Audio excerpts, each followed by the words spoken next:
Hace el doctor Eloy Espinosa Saldaña Barrera, quien es ex magistrado del Tribunal Constitucional, postdoctor en Derecho por la Universidad de Bolonia, doctor en Derecho con mención summa cum laude y premio extraordinario en Madrid.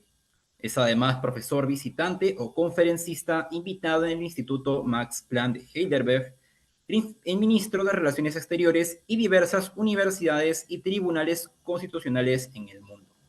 Es perito por la Comisión ante la Corte Interamericana y autor, coautor o director de diversos libros y artículos, quien nos acompañará con el tema Los contratos ley bajo la jurisprudencia del Tribunal Constitucional. Tiene el uso de la palabra, doctor. Muchas gracias, querido Anthony. Vaya mi felicitación eh, a todos los que están siguiéndonos a esta hora, alta hora de la noche, y mi agradecimiento a todo el equipo del CAE, a César Martínez, a Diana Contreras, a Rosa Velázquez, y bueno, obviamente a Anthony y a todos aquellos que no están apareciendo en pantalla, pero que han hecho un trabajo muy importante. Voy a tratar de ser breve en un tema que no lo es. Y la primera pregunta que hay que hacerse, ¿y cómo profesor usted toca este tema en un congreso donde lo que se está evaluando es la ley y haciendo aspiraciones sobre el reglamento? Pues les diré muy fácilmente. Si hay una figura de contrato administrativo, de contratación pública, que está herida de muerte en los últimos momentos, es justamente el contrato ley, gracias, yo soy muy amigo de mis amigos, pero más amigo de la verdad, a lo que ha pasado con la reciente jurisprudencia del Tribunal Constitucional. No voy a hablar entonces de responsabilidad objetiva, todo el mundo creo que conoce cómo yo he sostenido eso, he planteado mis diferencias con el decreto legislativo 1272. Una pequeña aclaración a mi colega y amigo, no es lo mismo hablar de subsidiario que residual. Residual, subsidiario es lo que suple a una cuestión principal. Residual es lo que queda, el resto, lo sobrante. Aquí estamos hablando de que había una regulación subsidiaria, no residual. Vamos al tema que se nos plantea. Eh, tenemos la necesidad de una gran inversión en infraestructura. Se calcula que entre 140, entre el año 2000 hasta el año 2025, desde 2016, necesitaríamos entre 140.000 y 160.000 millones de dólares.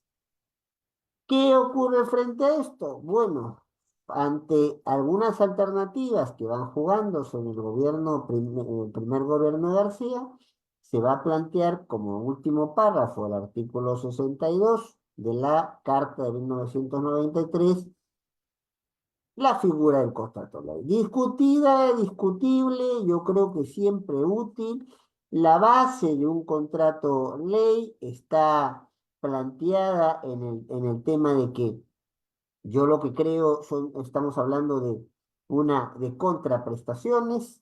El Estado dota de cláusulas de estabilidad, de seguridad, de garantía jurídica, de condiciones que son en principio inamovibles, salvo que haya un acuerdo entre las partes o, como explicaré después, una eh, coordinación, pero no una decisión unilateral. Y si hay conflictos, como todo contrato administrativo en el Perú, y eso no ha cambiado ni con la nueva ley, y esperemos que no haya ninguna sorpresa en el reglamento, entonces allí lo que vamos a tener es ir a un arbitraje para que nos resuelva todo. ¿Qué es lo que pasa? Comienza a aplicarse jurisprudencialmente. Esto primero con el famoso caso Telefónica. La compañía peruana de teléfonos que fue entonces SA, que fue comprada por Telefónica y se forma un contrato ley, entonces en función a la concesión que se da el servicio de eso. Entonces, ¿había antecedentes a la ley? Sí, no hay tiempo para poder entrar en detalle, pero el decreto legislativo 757, el decreto supremo 162/92, el decreto supremo 5996 de PCM, el otro el decreto 92 es de Economía y Finanzas, obviamente la Ley Orgánica Municipalidades en su artículo 40. Entonces, ¿qué es lo que se va a plantear en el caso Telefónica? La cuestión básica. Se cuestiona allí algunos artículos, el primero, el segundo, el tercero, la segunda y primera disposiciones finales y transitorias de la ley que recoge el contrato ley entre Telefónica y el Estado peruano. La estamos hablando de la 26285.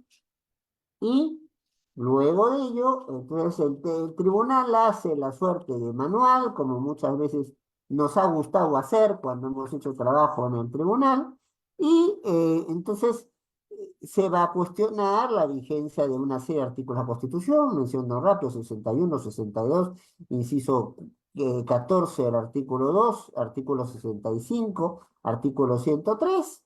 Y entonces el tribunal va a decir que no le corresponde incidir en un contrato ley porque no es su competencia hacer una evaluación unilateral de un contrato. Para eso son un acuerdo, para eso hay partes, y a tal caso, eso lo diré yo en un voto, fundamentalmente voto en un caso posterior, y va a hacer pues un poco una aclaración de que ante la argumentación de que hay abuso de posición de dominio, no confundamos monopolio con abuso de posición de dominio. Entonces, ante el planteamiento de que aquí hay una necesidad de fijar cuál es el contenido, el objeto de un contrato ley. Recuerden que es la primera vez que esto se discutía a nivel jurisdiccional. Vean el fundamento 32 de la sentencia y después, ya con más detalle, las cláusulas de garantía, de seguridad, fundamento 34, fundamento 35, fundamento 45, segundo párrafo de ese fundamento es clave para poder establecer que el tribunal no tiene coberturas para poder declarar la legalidad o la constitución en el contrato. Viene un proyecto por la época del COVID, un proyecto del año 2020. Sale producto de este proyecto que no llega a plasmarse, pero sí se materializa la ley 31.018, y esto nos lleva a una segunda sentencia en la que tuve directa participación. Allí sí el tema son claramente peajes, allí el tema es pasamos con la sentencia 006/20 de 2020, que es una inconstitucionalidad. Pasamos a plantear que entonces las pautas de un contrato ley son una cuestión generada por un acuerdo de voluntades que establece cláusulas de intangibilidad. Esas cláusulas de intangibilidad solamente pueden ser modificadas según dice el fundamento de voto que planteo, por las quienes son parte en el contrato, no hay modificación unilateral, y la única reflexión que se hace al respecto, ¿cómo voy con el tiempo? ¿Bien? Sí, doctor, no hay Ya, problema. me avisas cuando están faltando 5 minutos, ¿ya? Para no pasar, ¿ya? Entonces, y si no, lo dejo algunas cositas para la segunda parte. Entonces, ¿qué es lo que va a esbozarse aquí?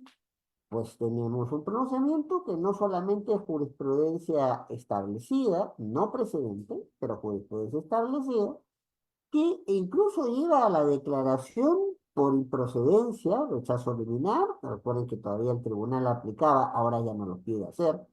Entonces, el presidente Vázquez Romero, por lo cual puede hacer rechazos sin límite sobre casos similares a esto, pero llega el caso Ramón Lucianetti para Isamán León, el caso 107223, que es un habeas corpus, por libertad de tránsito se trata esto. Ahora, ni para Isamón pide lo que se le resuelve, ni lo que se resuelve está ajustado a lo que son los parámetros de un contrato ley y probablemente algunos detalles. Y para remate, y eso ya lo dejaré para la intervención de la segunda ronda, eh, eh, va a plantear a este fallo una aclaración que después explicaré, no aclara absolutamente nada, más bien confunde.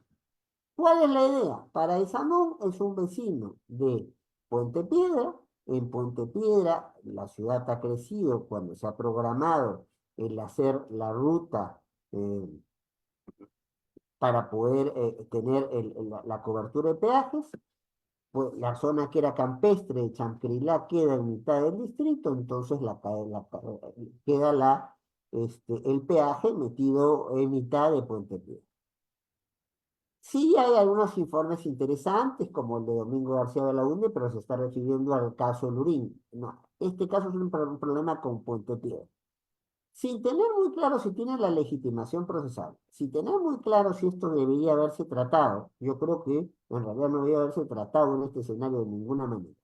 Pero algún magistrado, el magistrado Ochoa, gran amigo, pero por eso no necesariamente coincido con él, plantearse una conversión con amparo, lo que van a decir, un momentito, el mayor valor de los derechos fundamentales, y en este caso la libertad de tránsito, hace necesario que dejemos de lado unilateralmente a través de un pronunciamiento del Tribunal Constitucional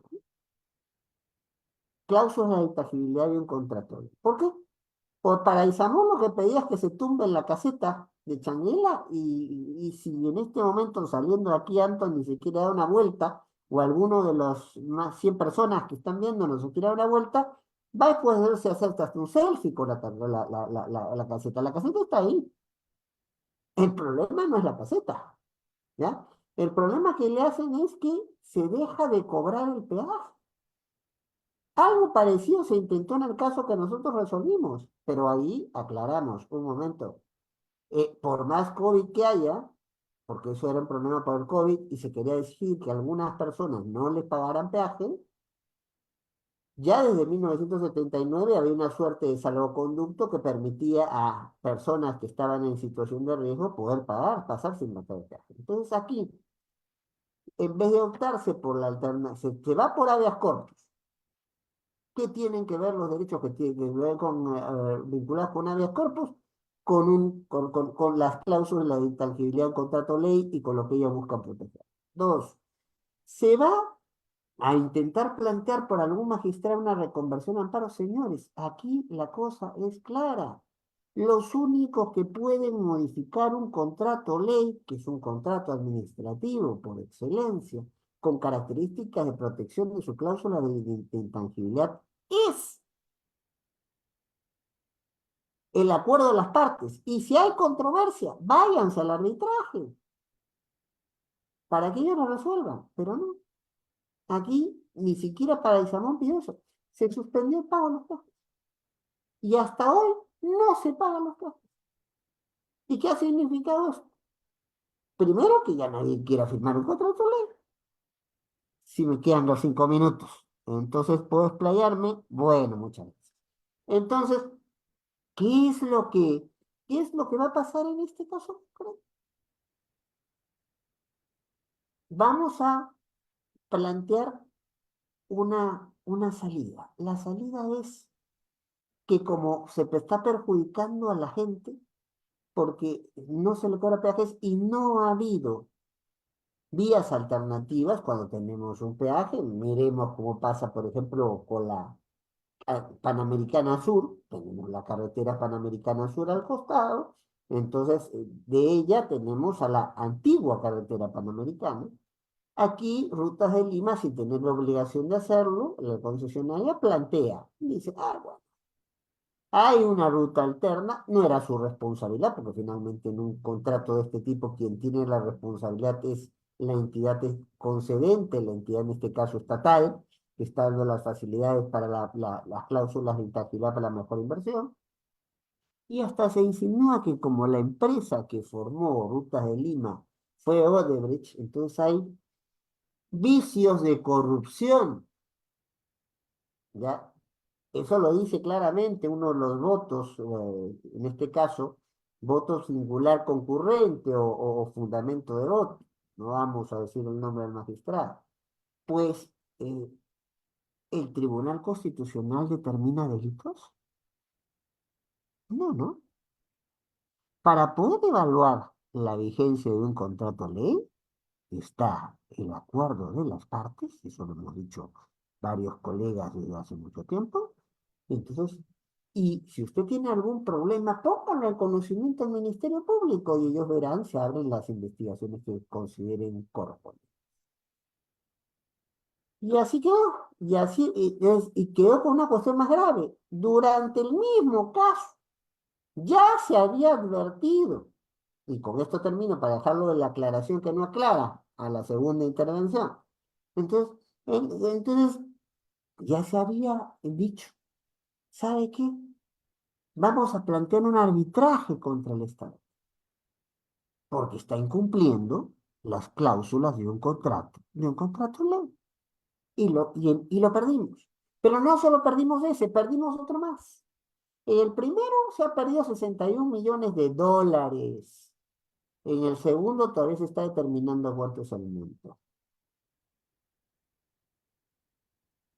Frente a esta situación es que nuestros amigos, tengo que decirlo porque yo he pronunciado sobre el tema, ya mi posición es conocida e incluso he tomado partido por una de las partes para que no sea acá está ocultando cuáles son sus verdaderas opiniones. No, no, no. Está por escrito, incluso en ponencias de congresos a la cual también asistió, entiendo, el profesor Guzmán.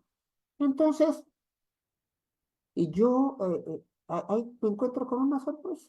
Me dice una aclaración y no vamos a tener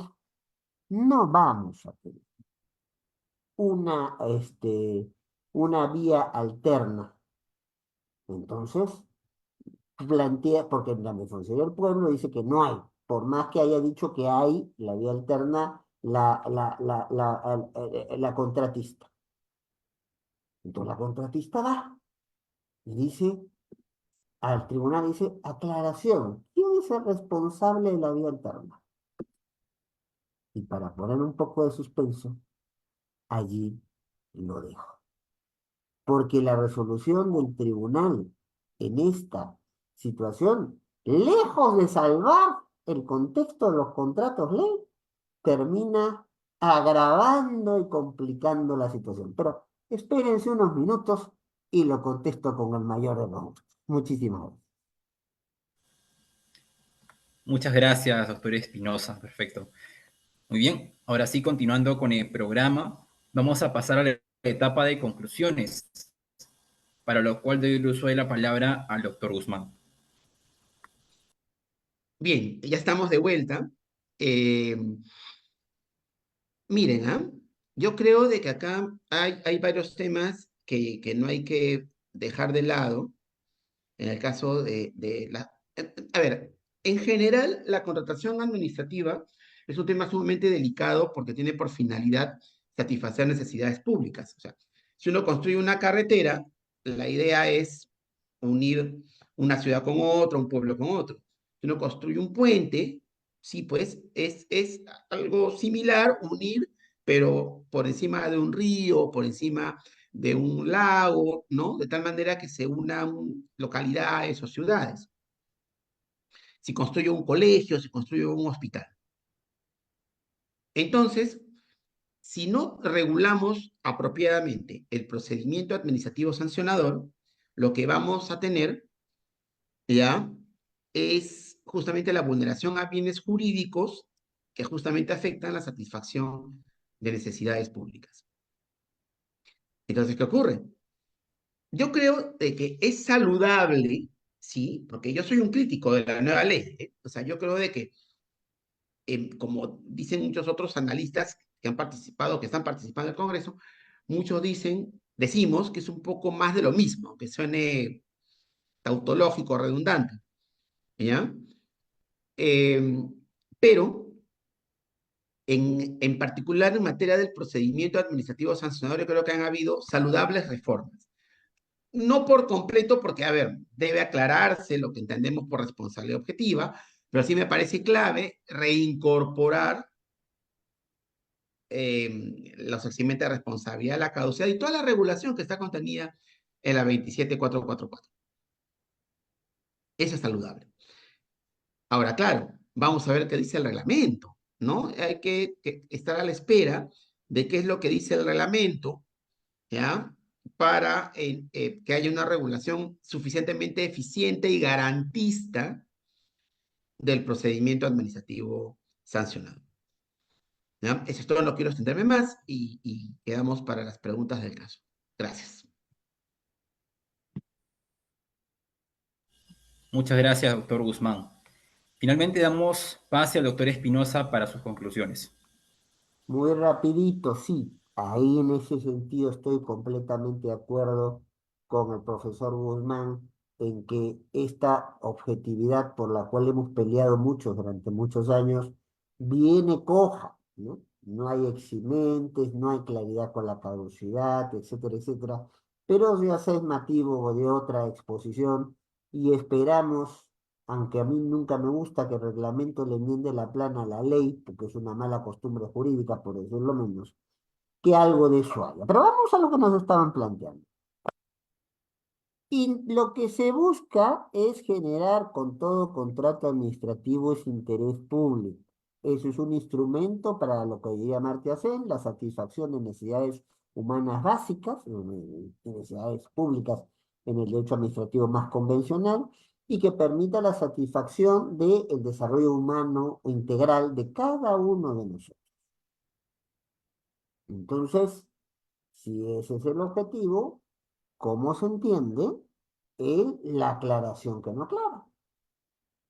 Entonces, Ruta de Lima va al tribunal, ya no tiene que ver Odres con el encabezamiento de esto, es la empresa norteamericana Brookfield la que maneja básicamente esta situación, me dice, oiga pues, pero ¿quién es el responsable de construir las vías alternas? Si lo que me dice es que le obligo a la gente a tener que pagar peaje y con eso hay un problema, entonces para poder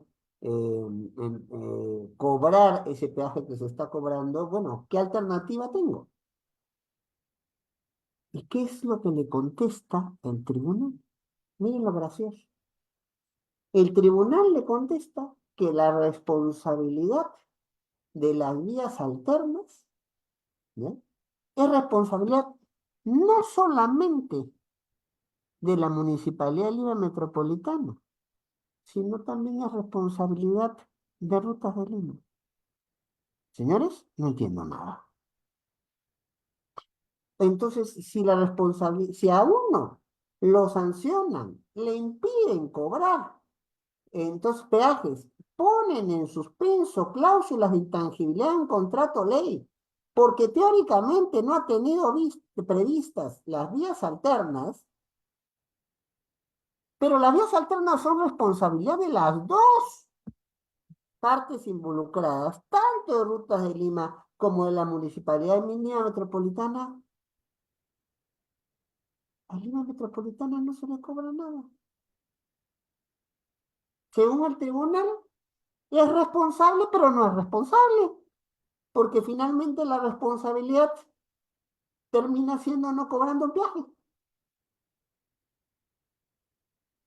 ¿Ustedes aceptarían hacer un contrato de concesión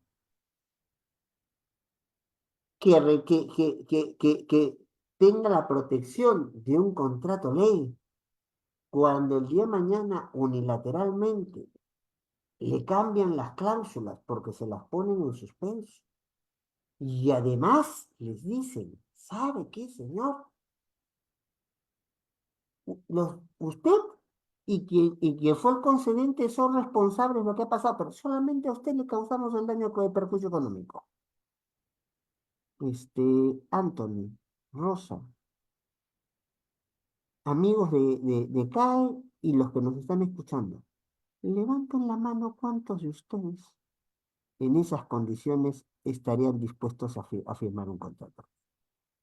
Lamentablemente, con decisiones así, estamos sirviendo de muerte al contrato ley a un país que entre el 2016 y el 2025 necesita entre 140.000 y 160.000 millones de dólares para invertir en infraestructura. Y ahí lo dejo. Muchas gracias. Muchas gracias, los doctores Cristian Guzmán y Eloy Espinosa. Han brindado excelentes ponencias sobre la realidad de nuestra legislación en contrataciones públicas y los problemas que esta conlleva, ¿no? Tanto en lo que viene a ser el aspecto de la responsabilidad objetiva, subjetiva y los contratos ley. Sobre todo también algo que puedo resaltar es la vulneración al debido proceso que la actual norma tiene, ¿no? En cuanto al trámite de procedimiento administrativo sancionador, respecto a lo que la nueva ley, en su primera disposición complementaria final, señala que el trámite del procedimiento administrativo sancionador se va a sujetar a la ley de procedimiento administrativo general, lo cual no sucedía con la anterior norma, ¿no? Esperemos que sea realmente así. Y bueno, no veo que hayan preguntas en el chat. Animamos a los participantes a brindarnos algunas preguntas. En caso de que no hubiera, de paso, me gustaría que pudiéramos tomarnos una fotito, doctores, una fotito Venga, protocolar. venga, la fotito. Primero Claro. quisiera Claro, agradecer claro, la foto, la foto. a la cantidad de personas que están entonces agradeciendo nuestra modesta exposición. Augusto Iguiguren, amigo de toda la vida, Marta Celinda Ángeles y algunas personas más que mil disculpas, pero el tiempo es oro en estos espacios y por eso no puedo referirme a todos ellos, pero bien nacido ser agradecido. Venga la foto, con todo gusto. A ver, listo, doctores. En 3, 2, 1, ahí va.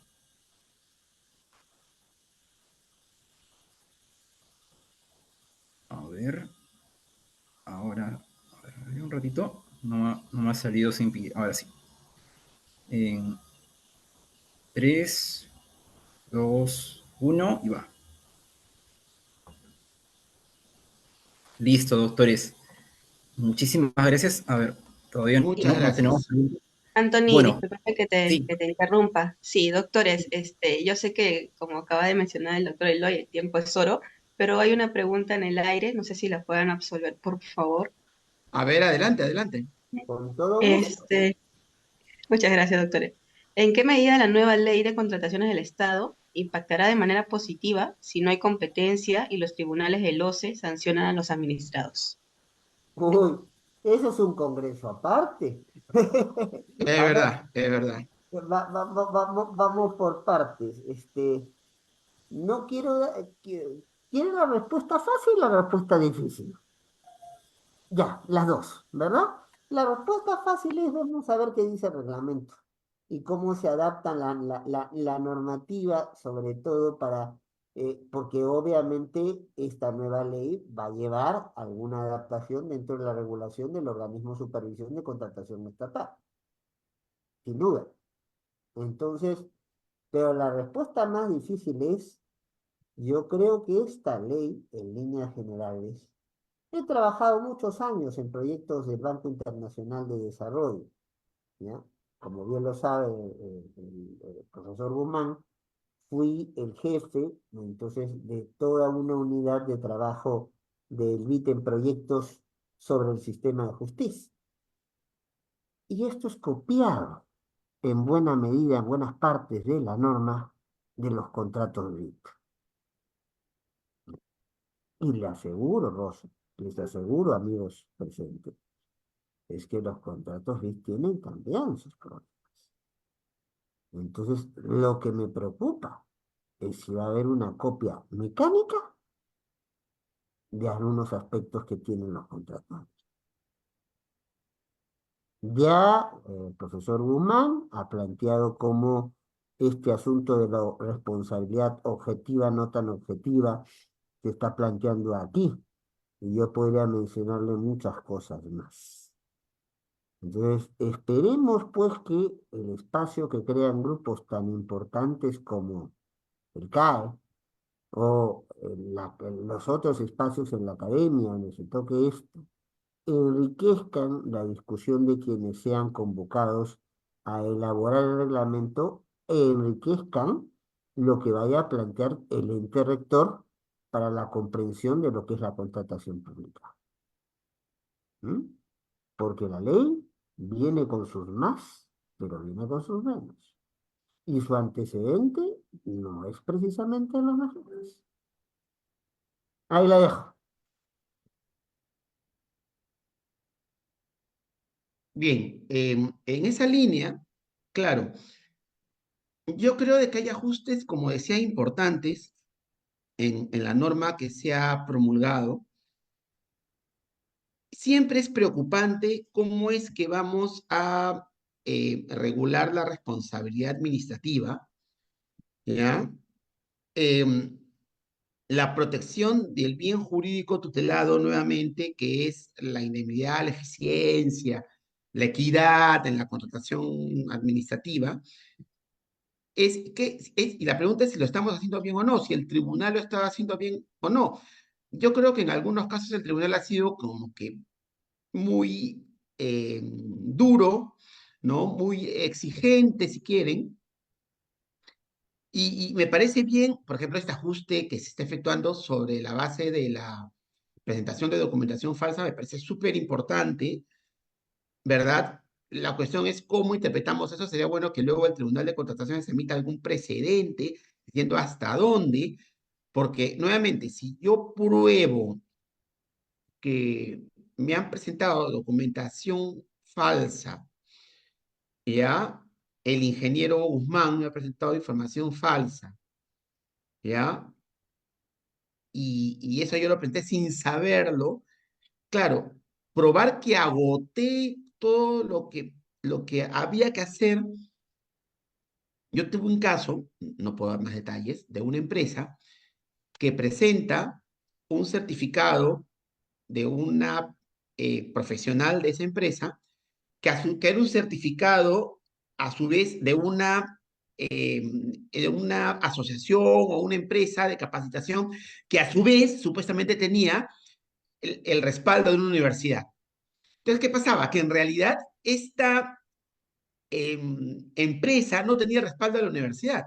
Entonces, acá hay doble confianza, si quieren, ¿no? O sea, tienen al, a la empresa que postuló, ¿no es cierto?, en el procedimiento de selección, presentando el documento de la profesional que lo presenta sin saber ella que el documento no era verídico, pero no es que no era verídico porque ser falso previamente, sino porque señalaba mediante un sellito el respaldo de una universidad que no había otorgado ese respaldo. Imagínense, es una cadena bien larga.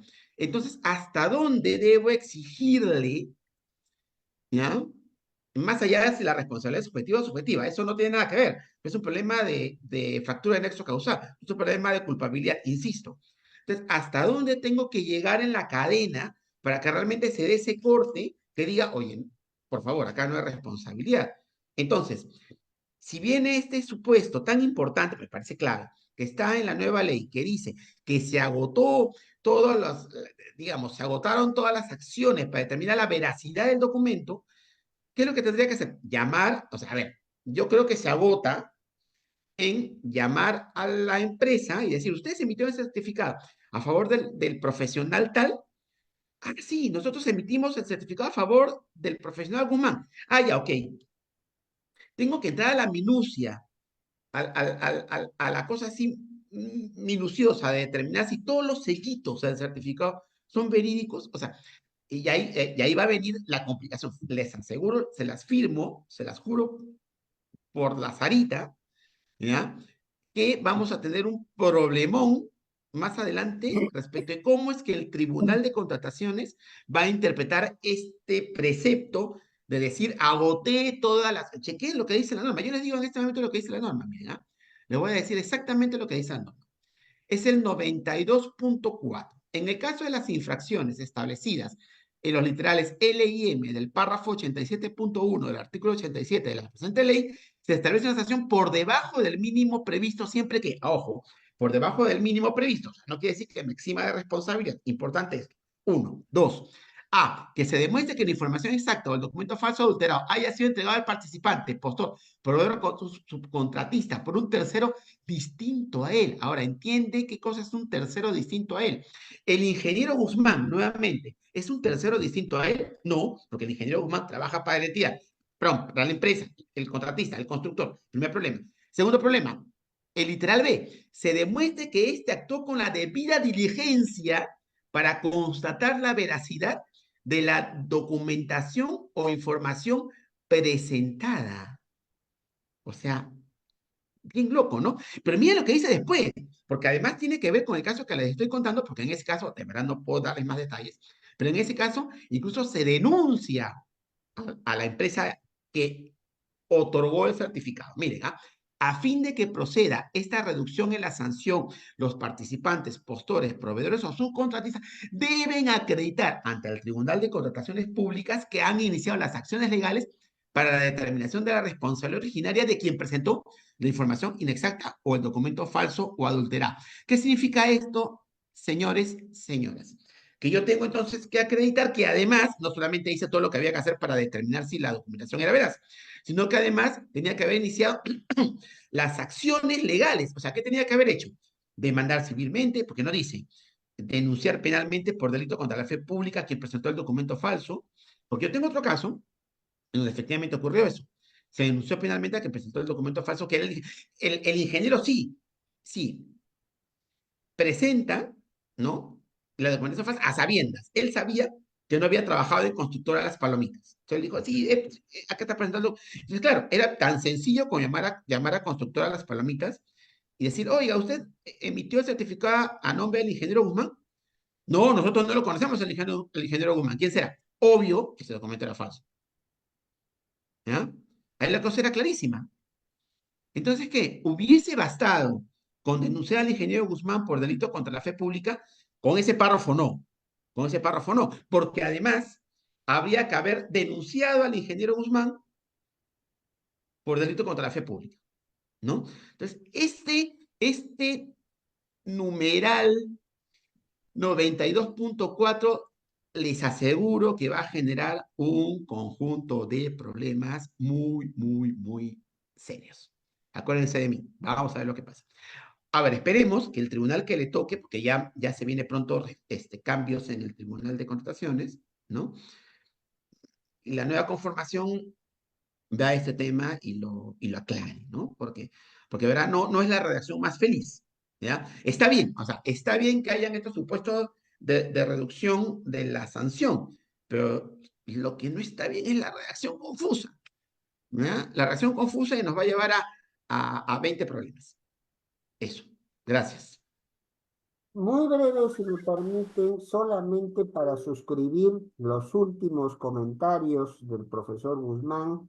Este es uno de los problemas que se nos debe venir y como les decía, va a depender mucho del reglamento, va a depender mucho de la composición de los órganos resolutivos dentro del comité y va a depender también mucho, ya que estamos en un círculo de arbitraje con el Estado, de lo que hagan o cómo interpreten los alcances de esto quienes somos árbitros y tenemos que manejarnos en las situaciones concretas.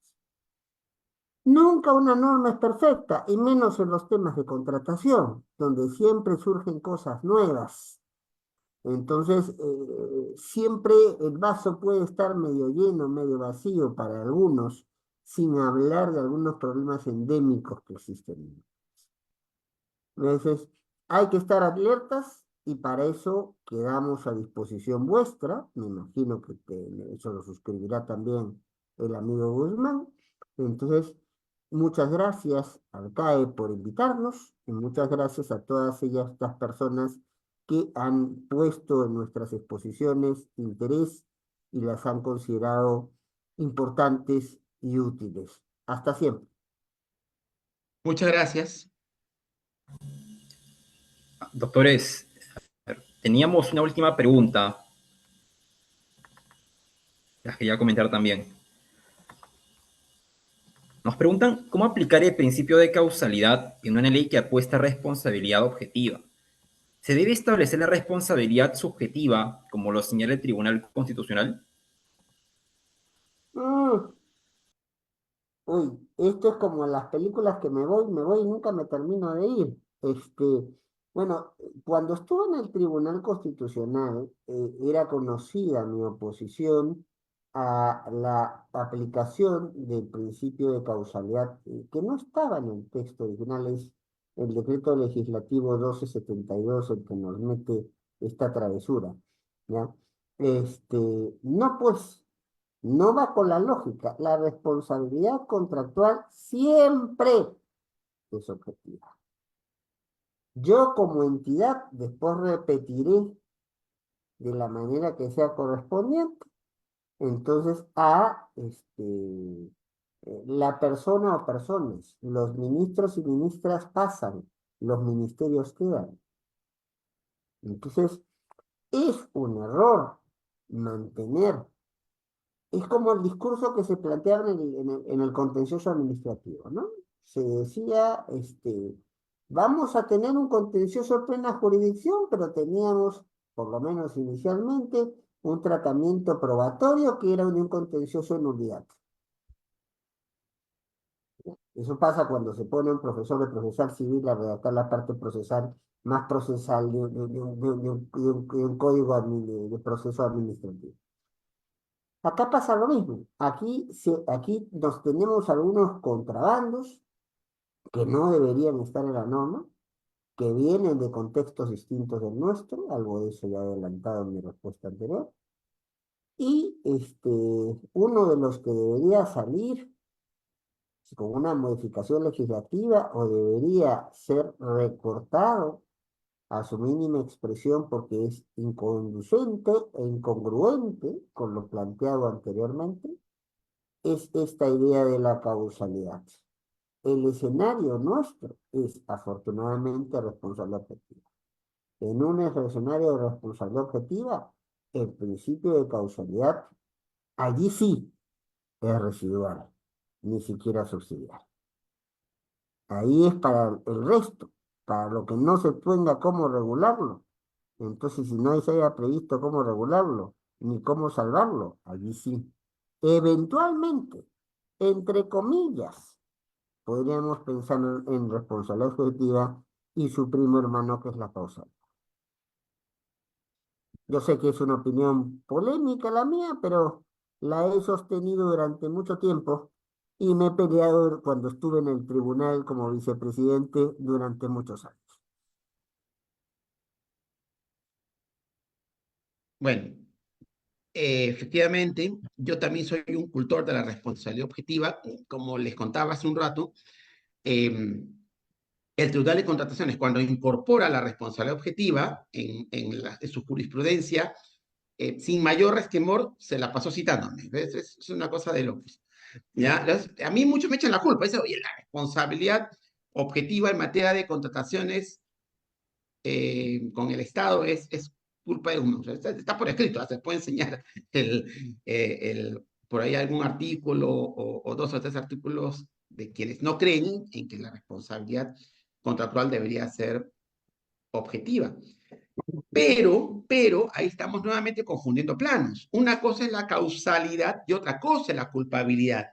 Entonces, por más que la responsabilidad sea objetiva, puede uno eximirse de responsabilidad si prueba la fractura de nexo causal, ¿no? Por ejemplo, ustedes tienen el código de consumo, es clarísimo. Dice que la responsabilidad es subjetiva, lo señala claramente, pero dice que se puede eximir el proveedor de responsabilidad si prueba la fractura de nexo causal. Entonces, eso no es eximente de responsabilidad la fractura de nexo causal en todo supuesto de responsabilidad. Lo es. O sea, no tiene que ver la naturaleza de la responsabilidad con el hecho de aplicar los eximente de responsabilidad. Es lo que no se entendía en materia de contratación administrativa. Lo bueno es que ya se entiende. Por eso es que decíamos hace rato que en la nueva ley claramente se establece que se aplican los eximente de responsabilidad, porque me parece que está bien. Me parece que es genial, ¿no? Gracias. Pero eso justamente manda a lo que es residual a lo residual, justamente. Gracias. Manda lo residual a lo residual. Y no hay que perder de vista eso.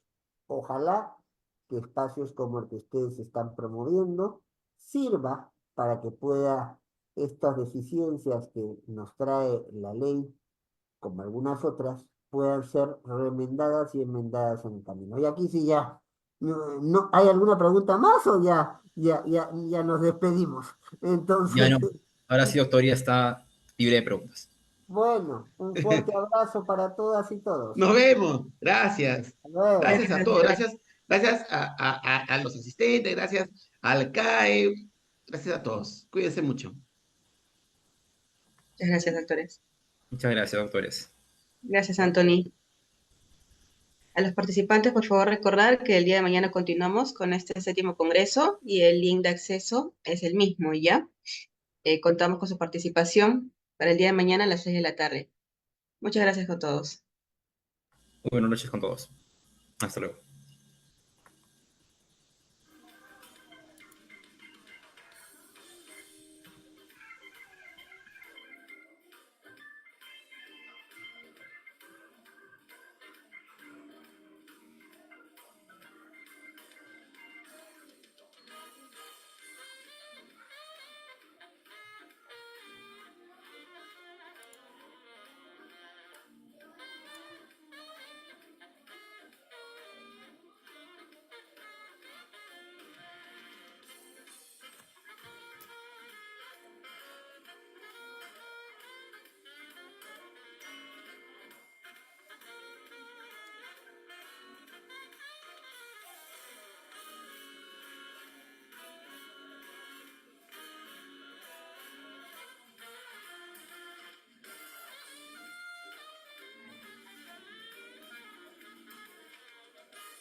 Esperemos a ver qué cosa dice el reglamento, ¿verdad? Claramente. Bien, espero no haberme pasado del tiempo, ¿ya?